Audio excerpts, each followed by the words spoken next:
Is Noble, his reach.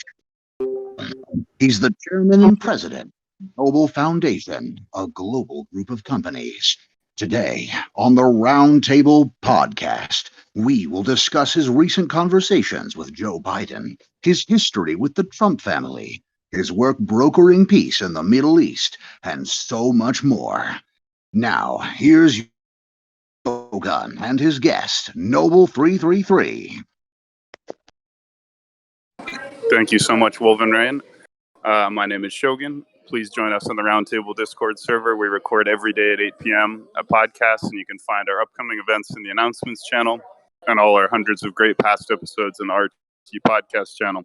Please like, follow, and subscribe to YouTube and BitChute. That being said, welcome, Bart. Sorry about the technical glitches there.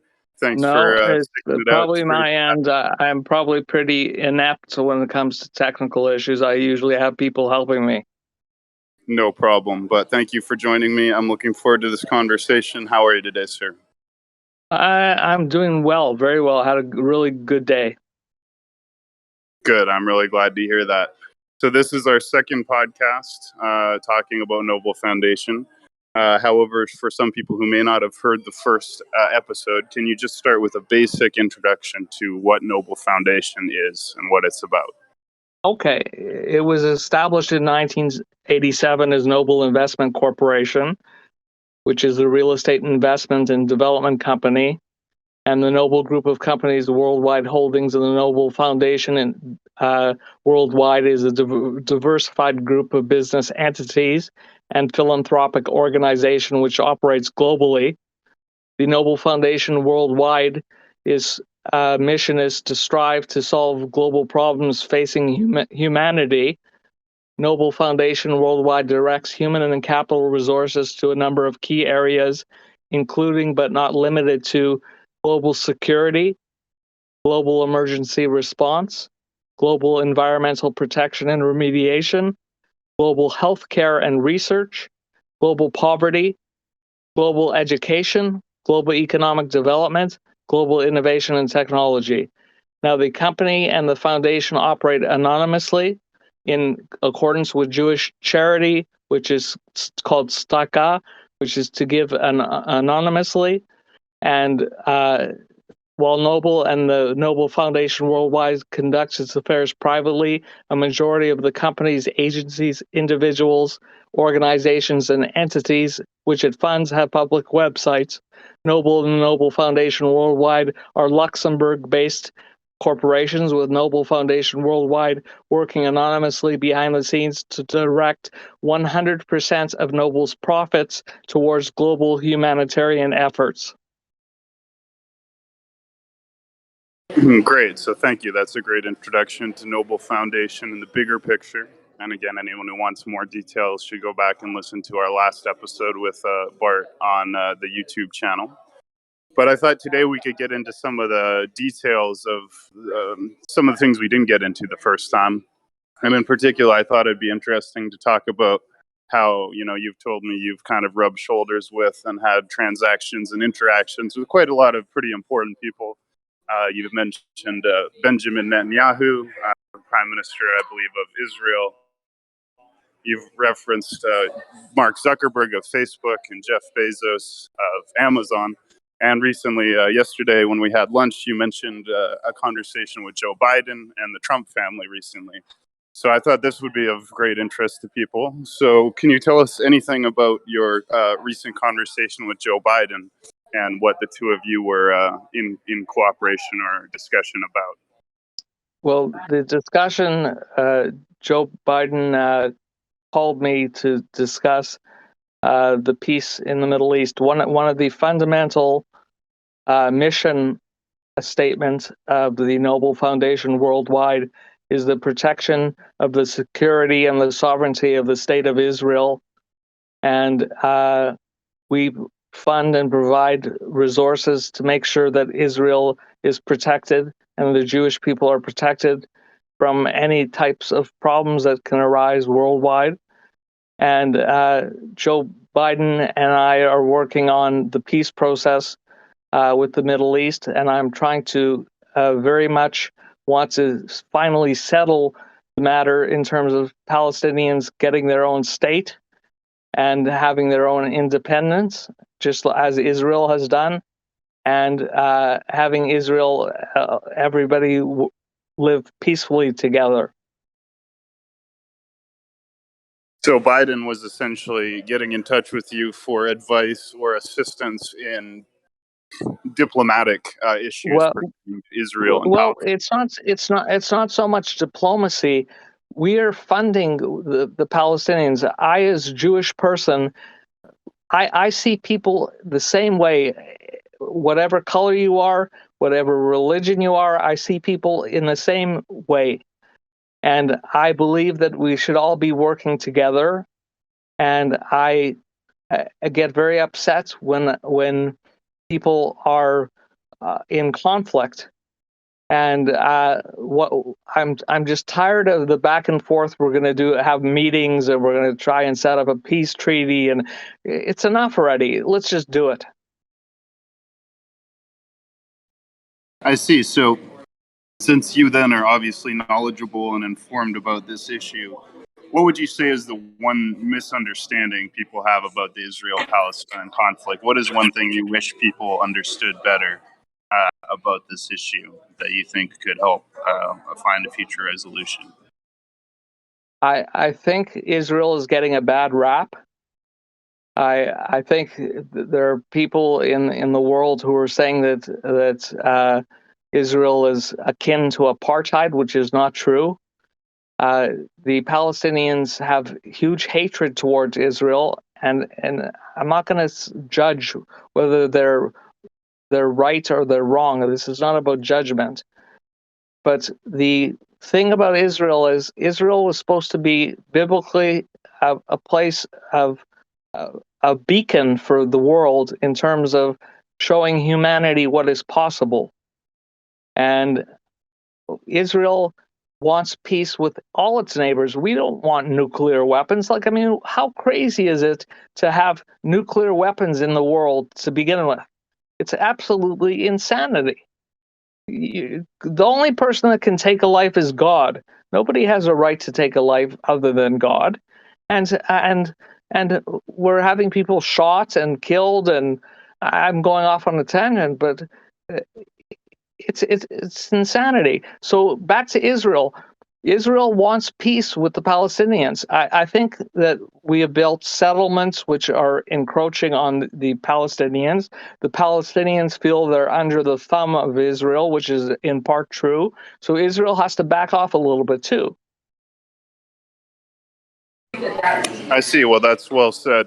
And I think in a broader sense, Joe Biden is the current president of the United States, and we see him in his public speaking, but nobody else here has had the opportunity to talk to him one-on-one like you have. So can you tell us anything about, his personality, what he's like behind closed doors, or what he was like to work with? Can you just tell us anything about what kind of guy Joe Biden was when you Sure. actually... I've not met him face to face. I've met him through Vespa, which is our secure Noble system like Zoom. Would be akin to Zoom or any of the platforms that allow you to speak visually to people. I was very much involved in having him come in as president, and I'm an American, Canadian, and Israeli citizen. So I as an aside, I am very much involved in terms of not politics. I don't get involved in politics, this side, that side.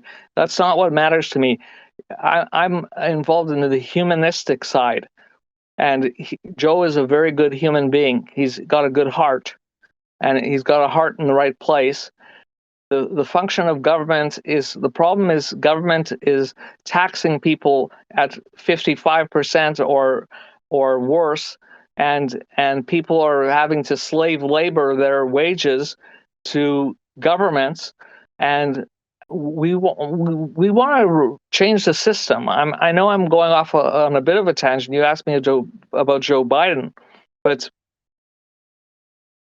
the thing of it is people need to be liberated from their financial burdens so that they can do what truly they want to do with their lives.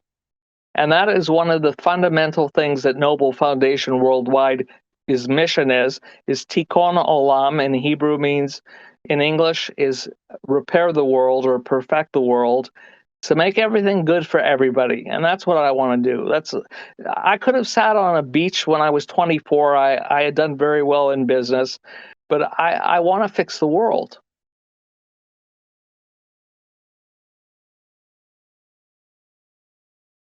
Yeah, thank you, Bart. And so that connects us to Tikkun Olam, which is the core of your mission. So I think it would be good to elaborate on this a little bit. You went over it briefly, but can you elaborate a little bit on the significance of Tikkun Olam, what it means to you, and how it informs Noble Foundation and what you do with it? Sure. Well, Tikkun Olam, there was a rabbi in Israel. You have to understand, there's a good book. If anyone wants to understand Judaism, there's a very good book that's called The 9 Questions of Judaism. It's available on Amazon or any of the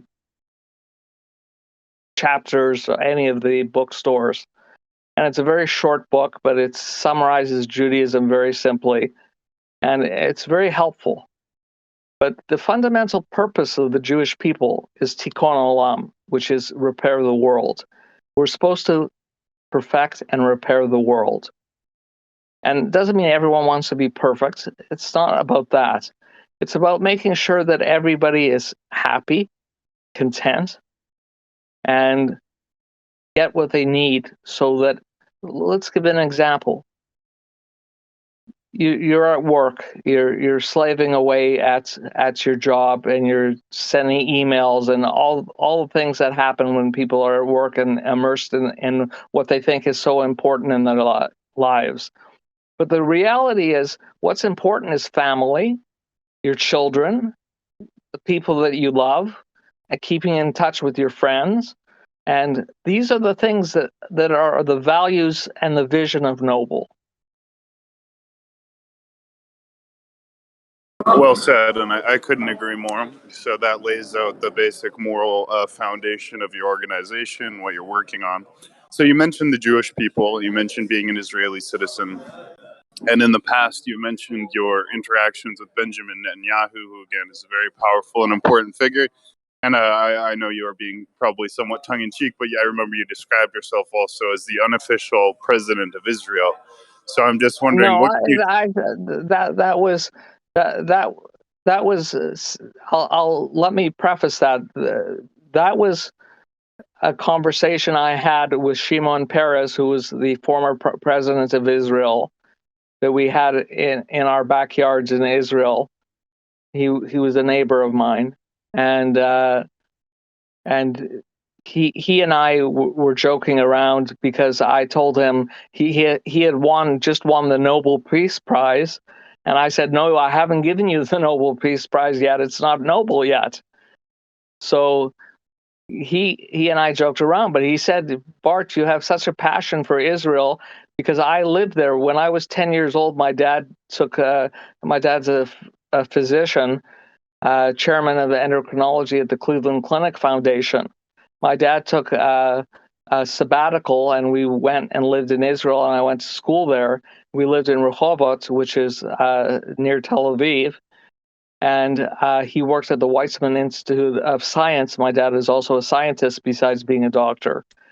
And I used to, when I was 10 years old living there, I used to see all the Israelis with guns because the Israeli soldiers have to guard Israel because their enemies trying to kill every Jew. So it's so unfortunate. But I got immersed with the guns, so I started walking around with a starter pistol guarding Israel around our campus where we lived. And my job today is to guard Israel. The fundamental mission statement, as I said, for the Noble Foundation Worldwide is the protection of the security and the sovereignty of the state of Israel. And this is not a Jewish thing. This is for everybody. I want every human being to be able to be able to be liberated, to be able to be happy, and we should all take care of our planet and be well and not go through pandemics and have all these problems. Let's just have some fun. I agree. Let's have some fun. We could all use more of that. And we're having fun tonight, being Yeah, together and having this is fun. This is fun for me. It's intense because when I talk about Israel, I'm passionate.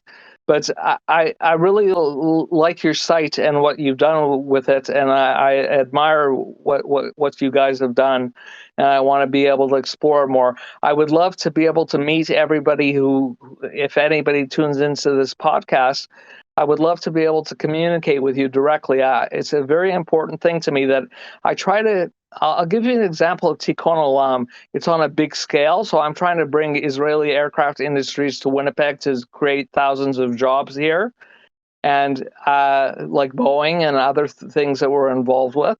But at a human level, I was at Saffron's restaurant, Daniel, where you and I were, and there was a girl who was a bartender, and I asked her, as I always talk to people because I'm interested in people, I asked her, what did she go to school as well, or what was she doing?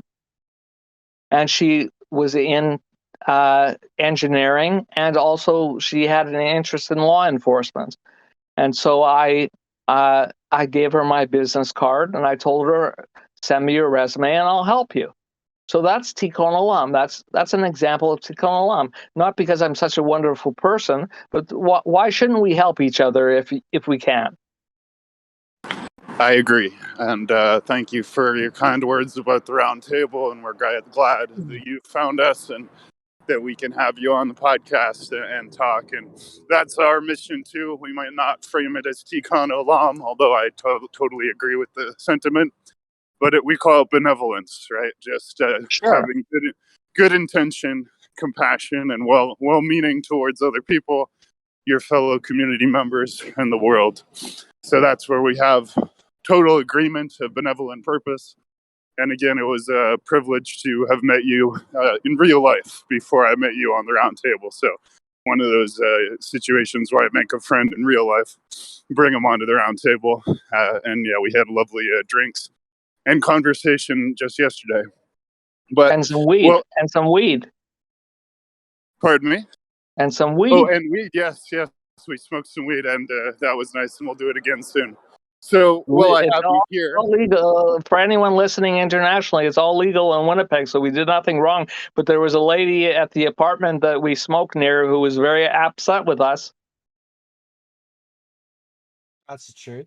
She was what you call a Karen. She was an absolute Karen. She was trying to get in our business, pretending that smoking weed outside of her building was somehow going to persecute her in her apartment. It's quite bizarre. But, some people have nothing better going on in their lives, and they got to take the drama where they can find it. But while I have you on, I'd like to just pick your brain a bit about some of these figures, right? These people that you've had the opportunity to brush shoulders with or talk to who are of so much significance. So, can you tell us anything about your dealings with Benjamin Netanyahu? Either what you talked about, what you worked on, or just what his personality was like, anything at all that you could give us. I can tell you my connection with Benjamin Netanyahu, which goes back to 1976, June of 1976, when there was the Entebbe hijacking and the Jewish rescue mission of the Entebbe hostages. And I was in Greece, and I watched the airplane take off. We were on our way to Israel. We had been touring, my family and I, through Europe on our way to live in Israel. And the hijacking took place right under our nose, take off. And Benjamin Netanyahu's brother, Yonatan, was killed. He was the casualty in terms of the rescue mission. And when I was in Israel, I think it was the King David Hotel in Jerusalem, he and I met years later. I was 10 years old at the time when this took place. But all of a sudden, this is how God has a plan, it seems, at least in my life, it seems that I meet the right connections and I meet the right people. The door opened, and there was Benjamin Netanyahu with his security detail, and they allowed me to step in, which was unusual, but they allowed me to step in, and I stepped into the elevator, and I started talking with him, and I told him my connection from years ago, and we found a lounge, and we talked for about 3 hours. And we talked about he trained, I think it was Boston. I can't recall. He But went to MIT. Sorry, He went to MIT. MIT. Yes, he whose voice was that just chimed in? Oh, sorry. My name is the NSA watches me jack off. Well, anyways, he and I talked about Israel and what to do with it, and the interesting part in Winnipeg was I think I told you, Daniel, when I was featured in Manitoba Business Magazine in May of 1990, when I was 24 years old as an up-and-coming Izzy Asper said, "Come meet with me," and the billionaire summoned me to meet with him, and scared the shit out of me, to be honest, when I was that young, because I was just getting started. I was building condominiums. I was doing my entrepreneurial things, and I wanted to fix the world then. But he opened the door with me with contacts and things, and and anyways, that's kind of the story with Benjamin Netanyahu. Thank you. That's exactly sort of what I want to get into today. So, along the same lines, you also mentioned having some history of interaction with the Trump family, not just Donald Trump, but other members. So can you tell us about how that connection came about and what the nature of your interactions with the Trump family were? Yeah, the basic was a fellow named Brian Boudreau, who is the vice president of development for Trump Organization in Nevada, approached David Simkin, who's my CEO. He works for me, running the Noble Group of Companies Worldwide Holdings, our private companies, 3,364 operating companies he runs for me, and also the Noble Foundation Worldwide. And just to let you know, I'm taking over the Noble Foundation Worldwide starting January 1st, full time, so that I can make sure my attention is on detail to make sure that the foundation is unveiling its plans properly and doing everything exactly properly. And so I lost my train of thought.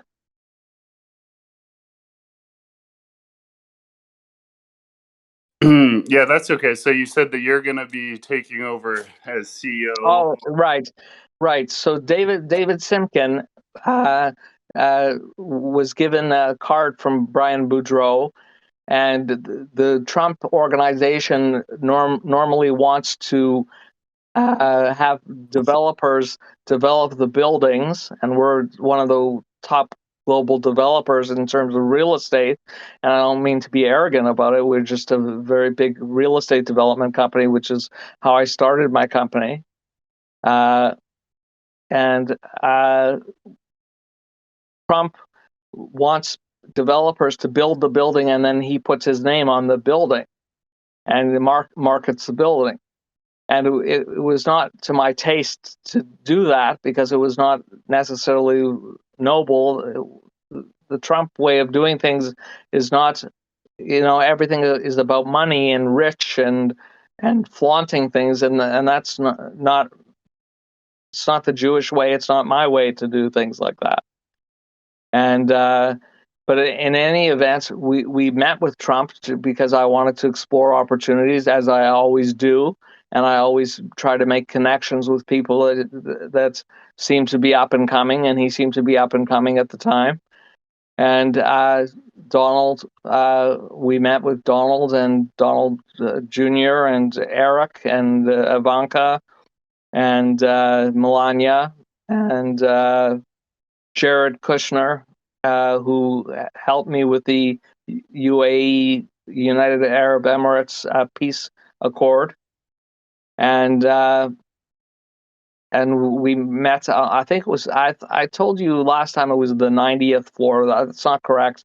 It was around the 60th floor, if I'm not mistaken, of Trump Tower, and he wanted to show me his beautiful gold trinkets and all of his things that he had done.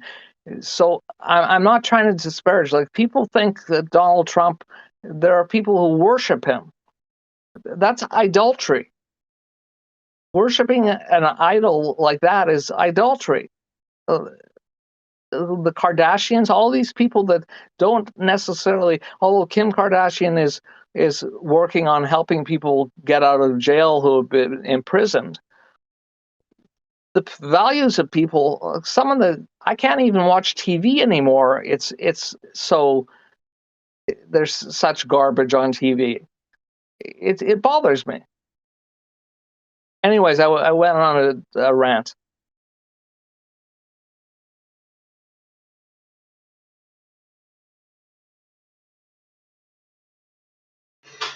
I like your rants. I like good people that want to do things. Agreed. Thank you. That was beautiful. Yeah, sorry. So I was just saying that's exactly what we're looking for, is these kind of slice of life reflections and perceptions of these people, how you met them and what it was like. And I hope you won't mind, but I'm going to take us through two more of those questions. Next, you mentioned some partnership or some proposal going on between you and Mark Zuckerberg of Facebook. Well, I won't comment because I don't want Mark to be put in a position. He's under a lot of pressure. Right. But Facebook needs to evolve to become what its potential is. And Noble is going to be partnering with Mark in the future on a 50-50 basis to grow Facebook in terms of growing it into a world place where everyone can connect and be happy and connected together. Not with advertising, Right, not okay. with all the garbage that goes on. I mean, a pure site. Right. Okay, so you don't want to go into detail about that. We know there's been some big things going on with Facebook lately with the outages and so forth. And so you're going to partner with them. We won't get any more into it. And so on the same note, you also mentioned some kind of interaction with Jeff Bezos. And I'm just wondering if you could tell us anything about the nature of that partnership or that collaboration. Sure. Jeff is a very, very bright person, very capable man. See, this is what bothers me. This is like, I'll give you an example, and which is contrary to Judaism. Everyone looks to Forbes magazine to see who the richest person in the world is, and that becomes the aspiration of people, because these billionaires who some of them give money and do good things, and others don't give it as much. But Amazon is an amazing company that has grown out of nothing into a monstrosity, and we run Amazon's aircraft 767s, and we're going to be establishing Winnipeg as the global hub for Amazon, and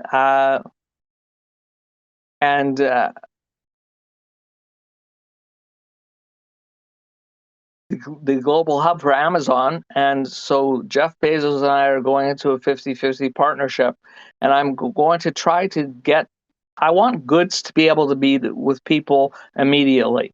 So we're using air cargo. One of my big investments through the Noble Group of Companies Worldwide Holdings are 3,364 operating companies. Aviation is one of the biggest areas. We have real estate, aviation, financial markets. And aviation is airlines. and all cargo airlines.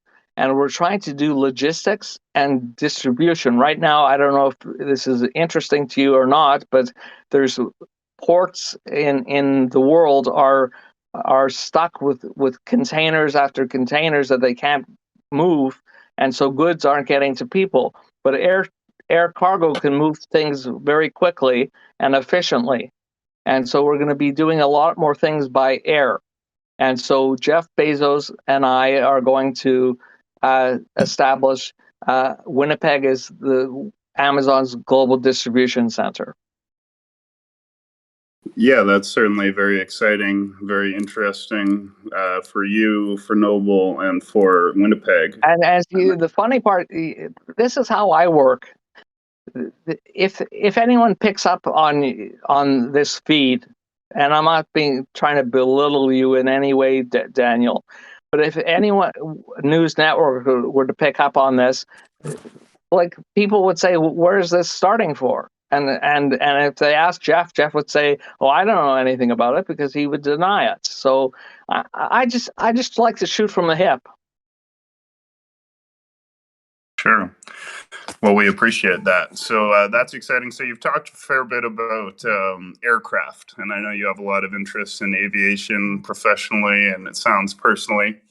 And another thing that you told me was that you and Noble Foundation had purchased or commissioned the production of, I think you said initially one aircraft and then possibly more. But I think you used the term, more advanced than Air Force One, which of course is the presidential sort of doomsday plane. So I'm just wondering, what can you tell us about this custom plane you've ordered or that you're producing? What are some of its features? What are some of the things that make it such a special plane? Well, the biggest thing here's the way to look at it. If I do become president of Israel, ultimately, if that's my role, I will need to be protected, which I am anyways. All of my security is Israeli security, Mossad, Beshin, IDF, all of the people that have trained and are well versed in security do our security. The thing that's interesting in my life that I think is interesting anyways is my wife and I live a very normal life. We don't have SWATs, like people, entourages of people guarding us or doing anything where we go. We don't want that kind of life. So everything is done just anonymously. We go shopping. We know we're secure. I have to try and pick out who's guarding us. And that's the way it should be.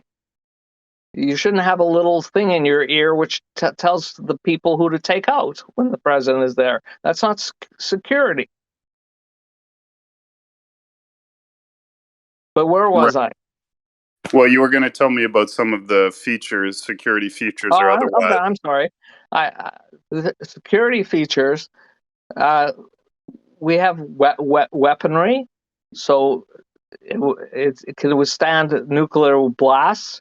It can withstand anything that you can conceive of. These planes are capable of enduring, and there's 3 of them that are underway.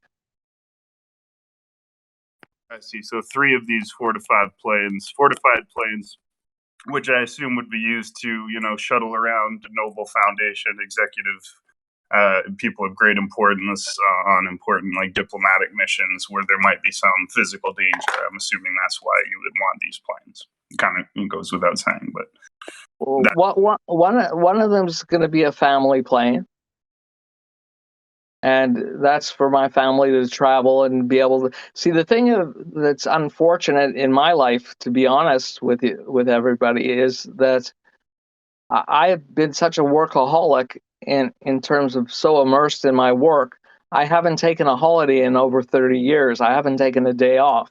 I work 21 hours a day. I sleep for 3 hours a night, or 3.5 at most.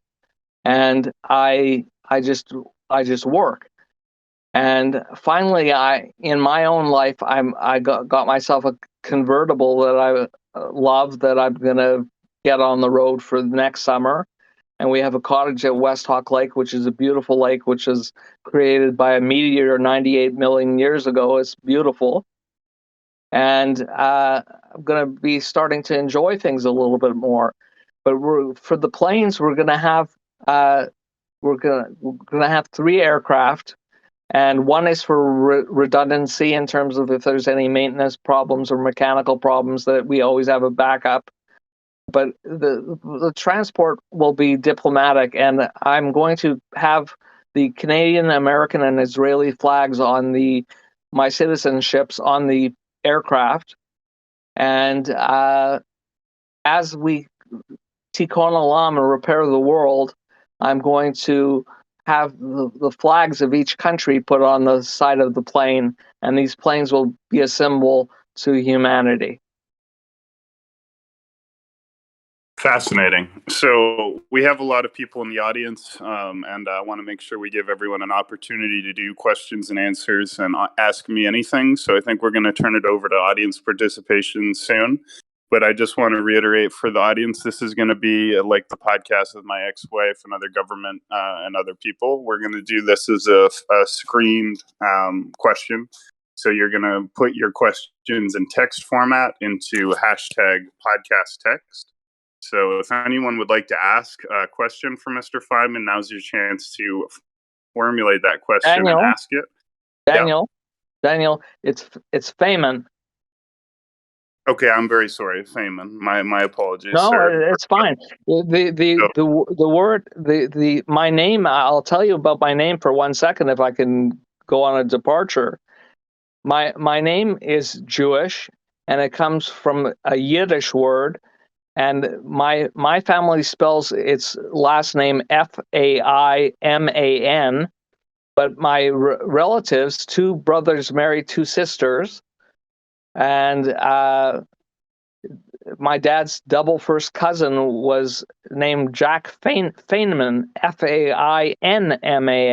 So they had an N in the middle of the name. But the word is fine man. That's the word in Yiddish, fine man. So I have to live up to being a fine man. That's my burden. Sure. Well, I've always found you to be a fine man in our interactions, and I apologize for getting your name incorrect. So it's Feynman, like Payman, who is one of the demons of hell. It's kind of a strange way to remember it, but that's how I remember it. Feynman. Sorry.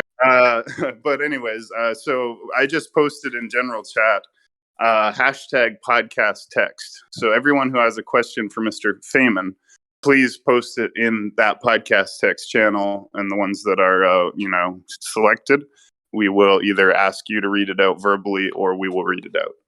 If you're one of our mods, which all of you are, you can read it out yourself. So please, I'm going to ask one or two more questions to give you guys time to ask your questions, what I hope that you will, but just put them in that channel for screening. So, Mr. Feynman, Bart, we've talked about your interactions with the Trumps, the Bidens, Zuckerberg, and Bezos. We have a whole previous podcast in more general terms about your organization and what kind of things you do and some of your goals, which we'll make sure to repost for people to check out. And hopefully we'll have a third one. Trilogies are always nice down the road. But I guess I wanted to ask you one thing. You also mentioned to me that one of the things that Noble Foundation does is it uses an algorithmic stock market trading system, which I think you said was based on chaos mathematics, if I remember correctly, and that this system was able to essentially predict peaks and valleys in commodity and other things, prices fluctuating, and allows you to buy low, sell high. Is that correct? And can you tell us anything about that at all? Well, the model itself trades very carefully. I have to be careful with this, but it's very proprietary. There's no one else in the world who has it. This is the key, the holy grail, the key to the financial markets. Someone would say, well, oh my God, he could manipulate the financial markets. Well, I'm trying to do good here. This is no joke. Noble is set up to do noble things, and it was also set up to do no bull, no BS. But I have this model that's set up that runs massive walls of computers, thousands of computers trading the world's financial markets. And 100%, this is the way it works essentially. The 3,364 operating companies of Noble funnel all of the funds into Worldview Capital Management Corporation, Luxembourg, and then trade the world. The computers make all the mathematical decisions based on chaos mathematics and quantum physics, and generate enormous, like staggering returns on capital. And that capital, all 100% of the profits, I don't take a cent, 100% of the profits go to charity, go to Noble and the foundation. I see. So, and am I correct that it is based in some sense on chaos mathematics? I don't know if this is like, there's a guy named Marco Rodin and vortex mathematics, but can you tell us anything about, what kind of mathematical or like philosophical basis there is behind the system? It's more quantum. It's more quantum physics. It's a quantum physics based stock strategy. It's. I'll give you an example. Imagine you have a theater full of people, and it's a small theater, and you have a series of theaters that are bigger and bigger and bigger and bigger, and they're full of people. And someone in the small theater yells fire, and there's a wave of panic that moves price. If price is a particle, and everyone heads for the exit, and that pushes price a certain distance. So the model measures the event which takes place at the events level, and then is able to. It's not prediction. It's actually is the actual workings of the financial markets and the structure of the financial markets. Okay, thank you. So I just want to remind everyone, now's your chance to ask any questions you have to Mr. Feynman, Noble333. Just go into that podcast text channel, type up your question, and we'll either read it out for you or give you the chance to read it yourself. So, can I ask one here? Yeah, go ahead, NSA. So we had a prominent level Israeli scientist discuss about extraterrestrials. That's always my go-to, obviously, because it's my life. But what is your thought about extraterrestrials? And then on top of that, will it affect the Jewish religion? Do you find any link between visitation and the foundations of Israel itself, if you will, because of that religion? And do you see any connection to something like that? Tell me first, what are your beliefs about extraterrestrials? I believe they communicate to us through projected kinetic holograms, so advanced projection technology that appears demonic or angelic. I also believe they communicate through synthetic telepathy or the voice of God. And I believe that they've been kind of manipulating people and religions for quite a while in that regard. But I believe they're here now, and I believe they've been working with the governments of the world. And I think they're the back end of like a lot of, not a lot, but some events and obviously some technological advances. But at the same time, as Israel is America's closest ally, I would assume they have a stance on it, and I would assume that that's the discussion around the roundtable. You know what I mean? Your views are very interesting. I would like to chat with you at some point, you and I, to talk about this further, if that's okay. I'm fully fine with that. Yeah. Yeah, and actually on that note, I think knowing Bart, I think I can say this. If anyone has interest in, getting to know Bart more or talking to him about anything, I think it's fair to say he'd be open to getting DMs from you guys. If anybody has questions in addition to what we cover in this podcast, make sure you send him a DM, because I think Bart is really interested in getting to know the community more. So, reach out. Yeah. In addition to that, I just think the world agenda, it has a lot to do with their interaction at the same time, because it's my belief that governments of the world have been in some form of communication in some way or another. And so any kind of humanitarian thing that happens for, global interest and things like that, I believe will always be touched by that observation. And so, Let me put you on the spot. Do you think I'm full of shit, or do you think I'm an okay guy? well, I don't know. I mean, I trust no one kind of guy, dude. Like, I Yeah, gotta be I honest. I gotta understand. be honest. I gotta be honest with I you. think But that at the same I think time, that's fair. I think that's fair answer. I'm like that you describe. I'm very, if I had the ability and the gumption to do the things that you're doing or claim to doing, that would be along the lines of what I would like to do with my life. But clearly, I'm not in that position. But regardless, it's a noble trait, and I think it's, I don't think you're full of shit. I think you're probably, I don't know, 50-50 on it, I guess. Well, I Beautiful. do want to push you one more time, though. I mean, you didn't give an answer. You don't have to give an answer if you don't want to. But what is your take on aliens, UFOs, and the extraterrestrial question? For me, God has created real estate for future inhabitants by man, and I don't see aliens. And that's just my view. I could always change my views. I'm always open to other views, but for me, it's just humanity expansion as like I'll give you another example. We're involved with SpaceX and some of the other things going on with Virgin Galactic and all of these things we fund through the foundation to try and get them going to help companies. And it's future real estate, but right now we've got the Earth as a planet. Why don't we focus on the Earth instead of into the future? Let's focus on making sure that things are right at home, like priorities. I'll give you an example. I tell my wife, I said, I'm going to build a hotel in Dubai. And she said to me, you need new underwear. It's funny you say that because I'm not actually wearing any underwear because they were dirty, and so I'm freeballing right now. Yeah, we're commandos, bro. So, Yeah.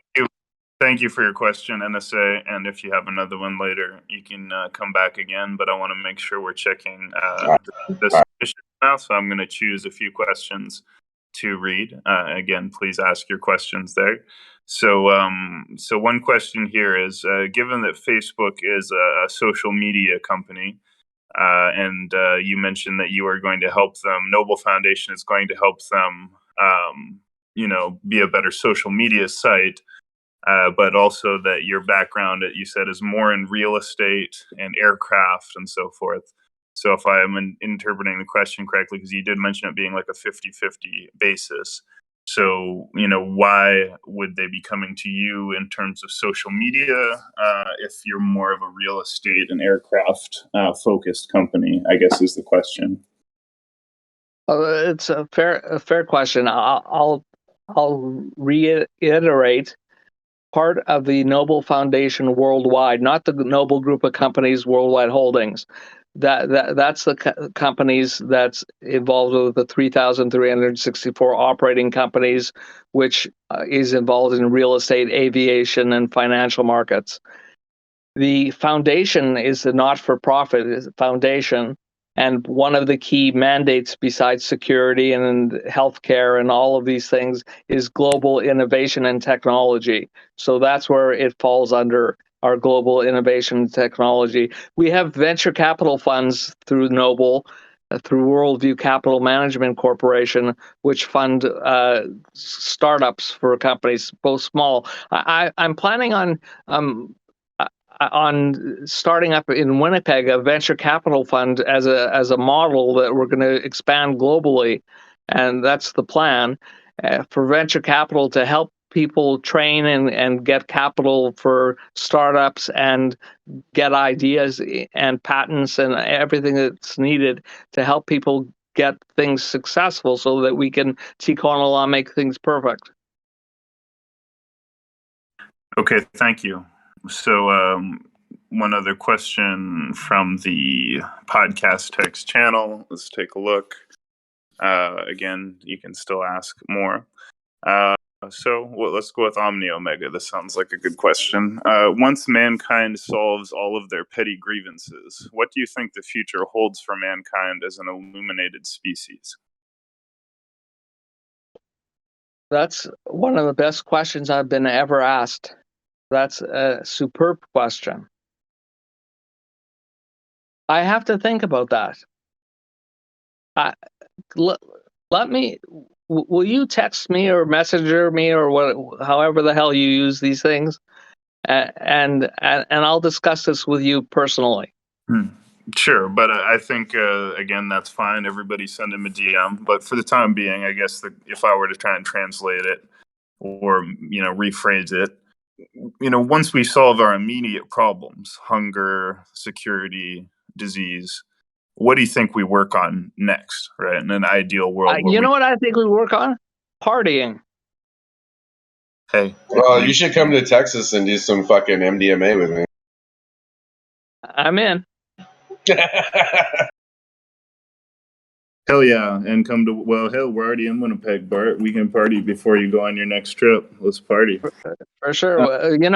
This is a terrible thing to say, but when in my younger days, I got my first plane, our first aircraft in 1994, and I had a stripper pole and on the plane, and I had two Air Canada flight attendants dancing for us as we flew. Yeah, can I get a job with you, bro? Probably.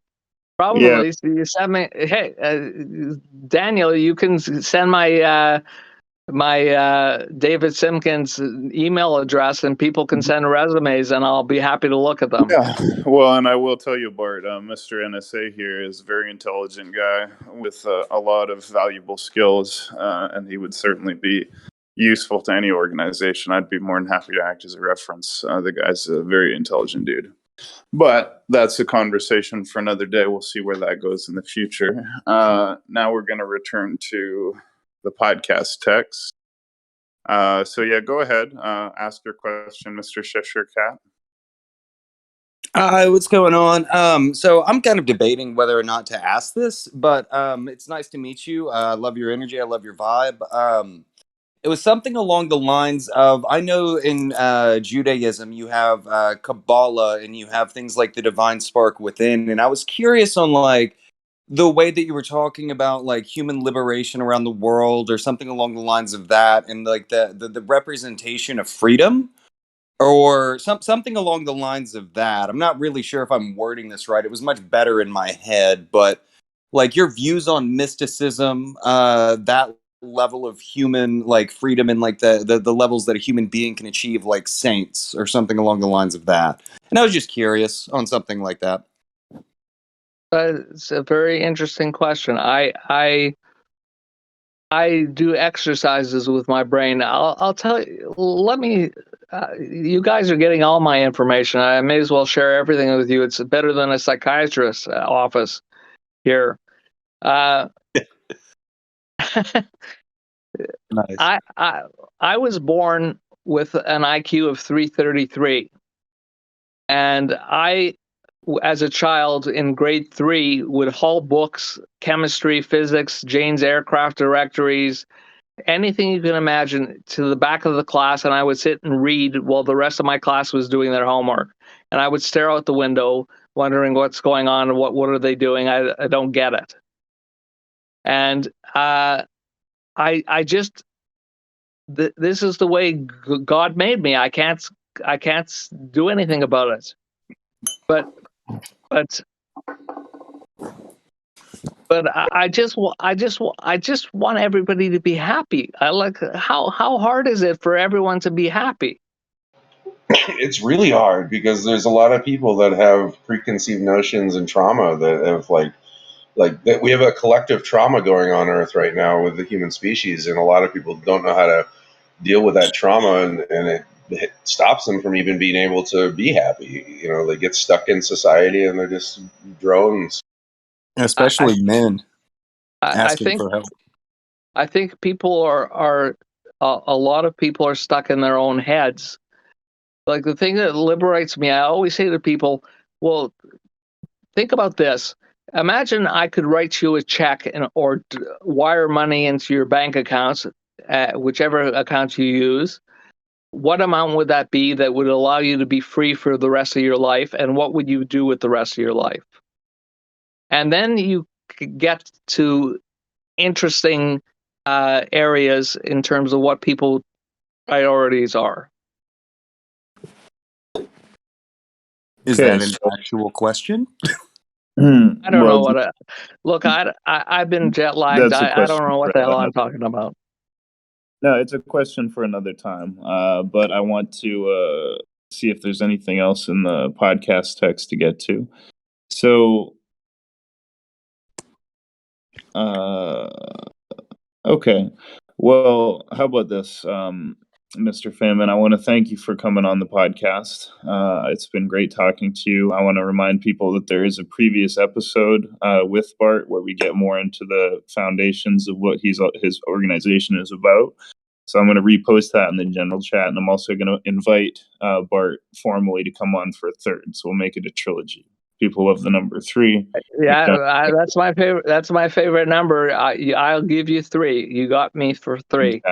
Okay, great. So I think, I'm going to open it up one more time for open questions, but we're going to reschedule, or rather schedule a third interview. And again, Bart is open to DMs. So send him a DM if there's anything you want to talk to him about privately, help him get to know the community, put out a welcoming hand. And I just have to figure out how to use my fucking phone. yeah, I hear you. I'm the same, right? I run this whole server, and I'm ignorant also of a lot of this technology, and I've always had people to help me as well. So no problem. But everybody reach out to Bart, say hi, ask him your questions. Bart, do you have any final thoughts, or well, actually, first let me just ask: is there one question in the audience? Anyone who wants to speak up and ask? Yeah, I've got one. It was basically you were mentioning working with Virgin Galaxy or something like that. You were calling it. I can't remember the name. Virgin Galactic. That's it. Are you working on any kind of off-Earth type of developments, whether they be for human habitation or industrial development? We are, but look, at some point, the Earth is going to run out of space in terms of people multiplying, and there'll be other planets that can be inhabited. It's long-term stuff. Yeah, it makes sense.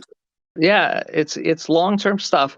But I am a person that has always looked to the future, and so we're planning. Thank you. Good question. Good answer. I want to open it up again. Anyone else have a question? Well, you have Noble333 here. Now's your chance. Anything on your mind? Speak now or hold your peace until next episode. Yeah, what kind of scotch are you drinking right now, bro? I wish. You're not a drinker? You know what? I have a drinking problem. I don't drink enough. I don't drink enough. Me and Bart have had a couple beers together, so But yeah, we had a few beers together just yesterday, and that was nice. And we should do it again. So Bart, I want to ask you then, do you want to leave us with a parting message, a takeaway, parting thought that you want people both in the live audience and listening later on YouTube or BitChute to take away from this episode? Just be good to each other. Amen. Amen. So on that note, and a powerful note it is, on which we can all agree, I want to thank Bart again for being on the podcast twice and look forward to your third episode. Glad that we met again. Very cool how we connected and how it's leading to these ongoing conversations. So that's, I'm really happy about that. And thank you to live audience. Thank you for your questions. Please make sure you join the Roundtable Discord server. Record this podcast every single day at 9 p.m. Central. You'll see all our upcoming events and hashtag announcements on the server, and you will see our hundreds of great past special events, interviews, and debates in the hashtag RT Podcast channel. Please like, follow, and subscribe to all 4 of our channels. That's one BitChute channel, one YouTube video channel, one old YouTube channel, and one new YouTube channel where you get all the new episodes. But there are hundreds of different episodes, all of them unique on those channels. So join them all. Subscribe, follow, like. Thanks, guys. Thank you, Mr. Feynman. Thank you, Mr. Feynman. Thank you, Bart. Thank you, everybody. It's a pleasure. It's a pleasure, Daniel. Maybe we'll talk for a couple minutes after you get off. Sure thing, 100%. So we're still in the pub so now you can just resume normal conversation. Thank you to Rafi and Crimson for recording, and look for this episode to be up in the next couple days.